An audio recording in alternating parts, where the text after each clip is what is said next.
তো guys road to Glory টুর্নামেন্টের জন্য কিন্তু আমি কুপায় প্র্যাকটিস করতেছি। যেমনি হোক টুর্নামেন্ট কিন্তু আমার জিতাই লাগবে। কিরে হাসিবের দেখেন? আরে শফিক ভাই, আমার কাছে একটা স্পোর্টস প্লেয়ার আছে, আমাদের গিল্ডে ঢুকতে চায়। কি বলো স্পোর্টস প্লেয়ার? হ্যাঁ ভাই, আমার মতো সেম নাম, ও কিন্তু পিসিতে খেলে আর অনেক ভালো খেলে। আচ্ছা তাহলে অ্যাড দাও তো। তাহলে তুমি সেই স্পোর্টস প্লেয়ার? হ্যাঁ শফিক ভাই, আমি অনেক ভালো খেলি। তাহলে তো তুমি একদিন ঠিকই আমাদের গিল্ডের নাম উজ্জ্বল করবা। হ্যাঁ ভাই, একদিন আমি ঠিকই আপনাদের এই গিল্ডের নাম উজ্জ্বল করব। হ্যাঁ ভাই, দেখবেন ও একদিন আমাদের গিল্ডের নাম উজ্জ্বল করবে। আচ্ছা দেখো তোমাকে গিল্ডে নিয়ে নিছি। আচ্ছা ঠিক আছে থাকো, তাহলে আমি গেলাম। 3 days later. কি হাসিব কিছু বলবা? আরে শফিক ভাই, আজকে হঠাৎ আমাকে BD71 ফয়সাল ভাই মেসেজ দিয়ে আমাকে গালাগালি করলো। আরে আমাকেও তো মেসেজ দিয়ে গালাগালি করলো, কিন্তু কিসের জন্য গালাগালি করলো কিছুই বুঝলাম না। সেইটাই তো বুঝতে পারলাম না।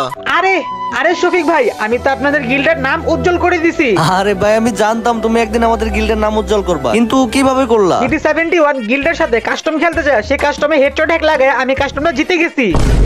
আরে এই জন্যই তো বলি BD71 ফয়সাল ভাই আমাদেরকে গালাগালি করে কেন? হাসিব কিক দেয় হালারে।